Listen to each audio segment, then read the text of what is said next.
윤석열 후보는 취약지로 꼽히는 호남 민심 구애에 적극적으로 나서고 있습니다. 어제는 보수 후보 처음으로 전남 하의도의 김대중 전 대통령 생가를 방문하기도 했습니다.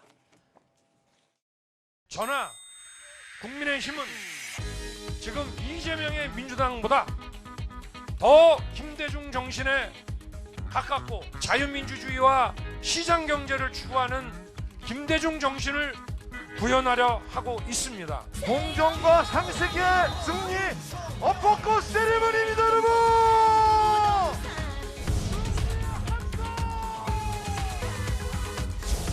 33년의 주인공. 네, 그집에서 9살 때 우리 이사 오셨다가 12살 때부터 나가셨습니다. 졸업은 목포 국교 초등학교에서.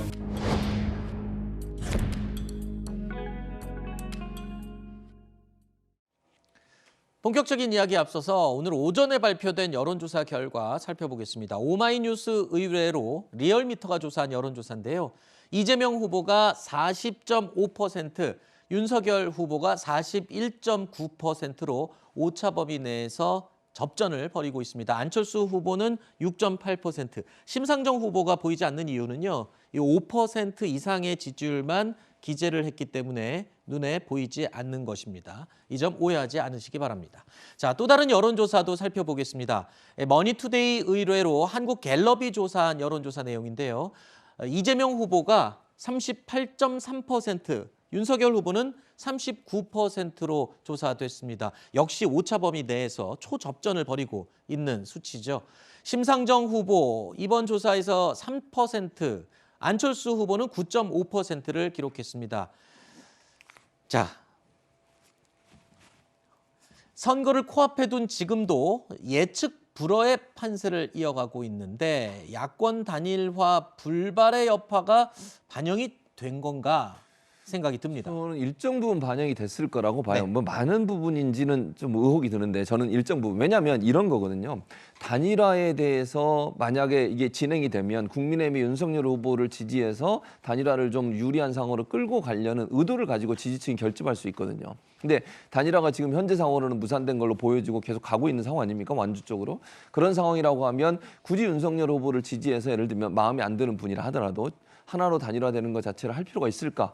그럼 일정 뭐 유보층으로 간 분도 있을 거고 안철수 후보 지지율이 크게 변동이 없는 걸 보면 네. 이게 빠져서 안철수 후보 측으로 갔다고 예측하기도 어려운 상황이에요. 네. 그럼 일단 유보층으로 하거나 아니면 지금의 이제 판세 자체가 단일화뿐만 아니라 거의 제가 늘 예언을 했습니다만 예전에도 이번 대선은 거의 박빙으로 갈 거고 근소한 차이로 결과가 나올 텐데 그 과정에서 결집이 더 되면서 중도층에 있는 분들이 좀 더 그 뭐랄까요 자기의 생각을 정하는 단계로 들어가지 않았나 그러다 보니까 결국 이렇게 접전 양상으로 나오는 게 아닌가 하는 생각이 듭니다. 네, 안철수 후보와의 단일화 결렬이 반영이 된 거다 어느 정도 얘기를 하시는데 어떠세요? 뭐 영향은 있었을 것 같습니다. 네. 그런데 지금 지난주라든가 지난주였죠. 그러니까 격차가 오차범위 밖에서 아주 우세를 점하고 있던 그런 결과들도 있었는데 네, 일부 조사에서 그랬죠. 일부 조사에서. 근데 지금 격차가 줄고 있는 것 같아서 이거는 윤석열 후보나 국민의힘 쪽에서나 상당히 이제 긴장을 해야 된다고 보이고 그리고 또 하나는 이제 단일화는 계속 사전 투표 전까지라도 단일화는 계속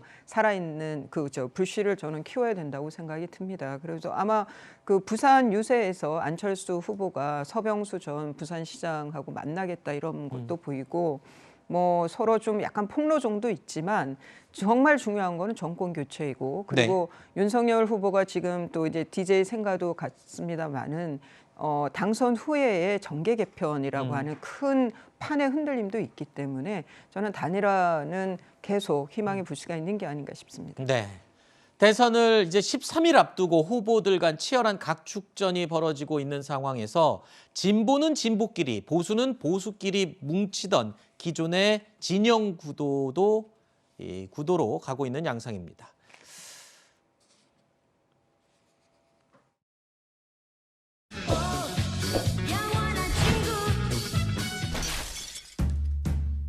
자, 제가 아까 말씀 못 드린 거 하나. 이거 먼저 질문하는 드리고 걸 답변을 하셔야죠. 30초. 제가 주도권인데 왜? 답변은 제가 하는 겁니다. 제가 주도권이 있습니다. 제가 답할 때는 저한테 기회가 있는 겁니다. 그러죠? 그러니까 제 질문에 답을 하셔야죠. 규칙대로 하면 좋겠습니다, 심 후보님. 네, 제가 규칙대로 하고 있습니다. 네. 말씀하세요. 점점 더 멀어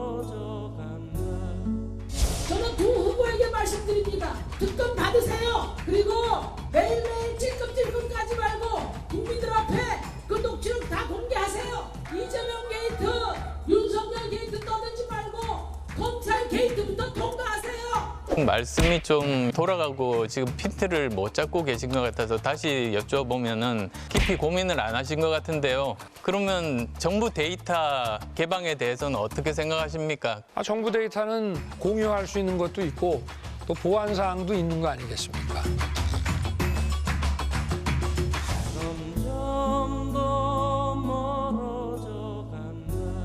주술의 시인들 무슨 마법에 걸린 듯이 정권 교체만 되면 다 될 거라고 착각하는 분들이 많이 계십니다.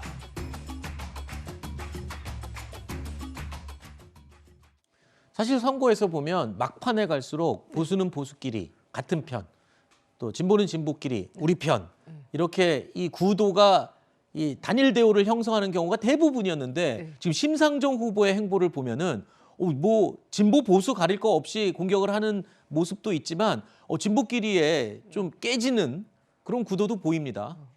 제가 말꼬리를 잡아서 죄송한데 정의당 민주당이 진보에 속하나 이런 생각도 우선 좀 들어서 뭐 양해해 주시고. 개인적인 생각이니까요. 네. 정의당은 저는 이번 대선의 경우에는 이거는 존폐 문제가 저는 달려있다고 보입니다. 네. 조국 사태 때 정의당이 선택을 잘못했죠. 그러면서 젊은 층이 정의당에 당원들이 많았었는데 상당한 실망을 줬었고 아마 심상정 후보가 그런 것들을 의식을 해서 이번 대선에서 나와서는 뭐 여당이 됐든 이렇게 좀 더 그 이재명 후보하고 거의 신경전에 가까운 저런 밀고 당기기가 있었던 것 같습니다. 그리고 이제 안철수 후보의 경우에는 지금 어떤 분들 이거 참 이 단일화와 관련해 가지고는 윤석열 후보에 대해서 좀 그 염려가 걱정일까 이런 게 갖고 있으신 분들은 안철수 후보와의 단일화를 훨씬 더 많이 원하시고 그리고 안전한 정권 교체가 좀 확실하게 그 득표를 하기 위해서는 단일화를 해야 된다라는 그 생각을 하시는 것 같고 또 안철수 후보 이 단일화와 관련해 가지고 기사에서 보면은 넷상에서는 댓글에서는 또 상당히 그 단일화하면 안 된다 끝까지 완주해야 된다는 게 있는데 이렇게 보면 좀 이재명 후보 쪽하고 더 그 좀 뭔가 그 공감을 하시는 분들인 것 같아요. 이거는 저의 추정입니다만은 그래서 이 심상정 후보는 아마 끝까지 갈 것 같고 네. 안철수 후보는 뭐 어떤 변동도 가능하지 않을까 싶습니다. 네, 바람이신 거죠? 네, 민주당에서는 연일 통합정부, 연합정부의 필요성을 말하면서 다른 후보들에게 손짓을 하고 있는 상황입니다. 민주당의 이 러브콜에 응답이 과연 있을지 이재명, 심상정 후보의 이야기를 듣고 오시죠. 협력을 했냐 안 했냐 중요하지 않다. 그거와 관계없이 저는 연합정부하고 정치 개혁하겠다 이렇게 말씀드리는 거죠. 저는 뭐 특정인보다는 모두에게 제안하는 것이죠. 좀 마초적이라고 그럴까? 유세나 말씀하신 내용이나 행동이나 이를 보면 정말 무서울 정도입니다. 소위 뭐 이분을 제외한 진짜 국가의 발전과 국민의 삶을 좀 개선하자고 하는 모든 정치 세력이 가능한 범위 내에서 협력하자. 경쟁은 계속하더라도 협력하는 길을 찾자. 뭐 저희한테 뭐 러브콜 안 보내셔도 되고요. 지금 이제 선거가 이제 다가오니까 결국은 이제 표 좀 합치자 이런 말씀처럼 들려요. 그런데 저는 이제 이 단일화는 기본적으로 힘센 정당이 작은 정당을 무릎 꿇리는 거거든요. 그거는 기본적으로 민주주의하고 양립할 수 없다고 생각하고